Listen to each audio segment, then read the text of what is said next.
محترم ناظرین، ہم اپنی آج کی ویڈیو میں حضرت بابا تاج الدین سرکار رحمت اللہ علیہ ناگپوری چند کرامات آپ کے ساتھ شیئر کریں گے جو یقیناً آپ کے لیے دلچسپی کا باعث ہوں گی۔ ناظرین کرام، ایک دفعہ سخت خشک سالی ہو گئی، پانی کی کمی سے فصلیں متاثر ہونے لگی، چارے کی کمیابی سے مویشی مرنے لگے۔ کچھ لوگوں نے بابا تاج الدین سرکار رحمت اللہ تعالی علیہ سے کہا، بابا جی، بارش نہ ہونے سے اناج مہنگا ہو گیا ہے اور عوام کو سخت پریشانی کا سامنا ہے۔ بابا صاحب رحمت اللہ علیہ یہ سن کر مسکرائے اور جنگل کی طرف چل دیے۔ لوگ ساتھ ہو لیے، ایک گاؤں میں پہنچے تو وہاں کے کسانوں نے بابا صاحب سرکار سے کہا، بابا صاحب، خشک سالی سے ہماری فصلیں تباہ ہو رہی ہیں اور مویشی مر رہے ہیں۔ یہ سن کر حضور بابا صاحب سرکار کی کیفیت ایک دم بدل گئی، جلال میں آ کر پانی طلب کیا۔ ایک کسان نے لوٹے میں پانی بھر کر پیش کیا۔ بابا صاحب سرکار نے لکڑیاں جمع کرا کے آگ جلائی اور لوٹے کی ٹونٹنی سے تھوڑا سا پانی آگ پر ڈالنا شروع کیا۔ پانی کے قطرے سلگتی لکڑیوں پر گرنے لگے اور لمحہ بھر میں بھاپ بن کر ہوا اوپر کو اٹھنے لگی۔ جوں جوں یہ آبی بخارات اوپر جا رہے تھے، لوگوں نے دیکھا کہ آسمان ابر آلود ہوتا جا رہا ہے۔ لوٹے کا پانی ختم ہوتے ہی آسمان بادلوں سے ڈھک چکا تھا اور کچھ ہی دیر کے بعد تیز بارش شروع ہو گئی، لیکن حیران کن طور پر وہ آگ تب بھی مسلسل جلتی رہی، تب تک جب تک ہر طرف جل تھل نہ ہو گیا۔ ناظرین کرام، دربار تاج الاولیاء کے حاضر باش لوگوں، عقیدت مندوں اور زائرین کا معمول تھا کہ وہ مختلف قسم کے کھانے پکا کر بابا صاحب سرکار کو پیش کیا کرتے تھے۔ بابا صاحب کسی میں سے کچھ کھا لیتے، باقی کھانا وہاں موجود لوگوں کو کھلا دیتے۔ کبھی ایسا بھی ہوتا کہ کئی دن گزر جاتے لیکن ایک لقمہ بھی بابا صاحب کے حلق سے نیچے نہ اترتا۔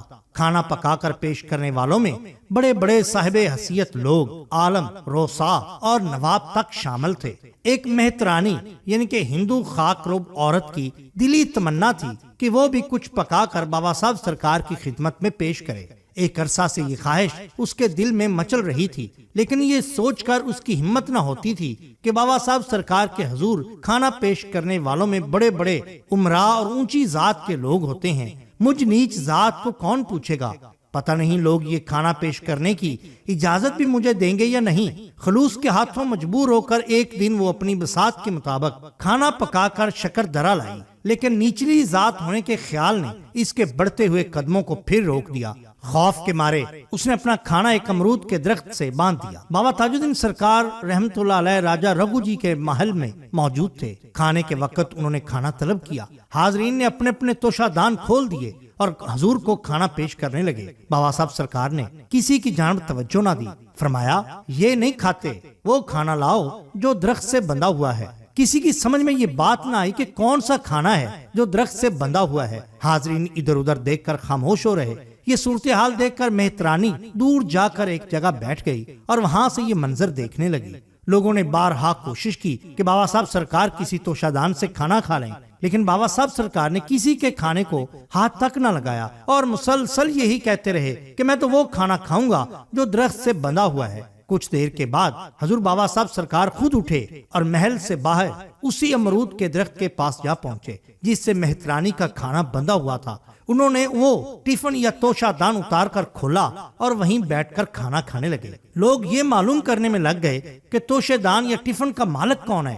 آخر مہترانی نے جا کر سارا معاملہ بتا دیا اور خود پھرتے خوشی سے جھومنے لگی کہ آج اس کی دلی مراد پوری ہوگی۔ حضور بابا صاحب سرکار اس مہترانی کے پاس گئے اور کہنے لگے، لو بی بی، جو تم نے کیا ہم نے وہی کیا۔ تمہاری یہ خواہش تھی کہ یہ کھانا ہم کھاتے، دیکھ لو آج ہم نے یہ کھانا کھا لیا اور یہ ثابت کر دیا کہ ہمارے دھرم میں، ہمارے مذہب میں چھوت چھات نہیں ہوتی۔ یہ سننا تھا کہ وہ عورت آپ کے قدموں میں گر گئی، رونے لگی۔ آپ نے اسے تسلی دی، کلمہ شہادت پڑھایا اور مسلمان کر دیا۔ کہا جاتا ہے کہ اس کے اولاد آج بھی دربار حضرت بابا تاج الدین سرکار کے ارد گرد آباد ہے۔ ناظرین کرام، یہ شان ہوتی ہے اولیاء اللہ کی۔ اگر آپ کو ہماری یہ ویڈیو پسند آئی ہو تو لائک کیجئے، سبسکرائب کیجئے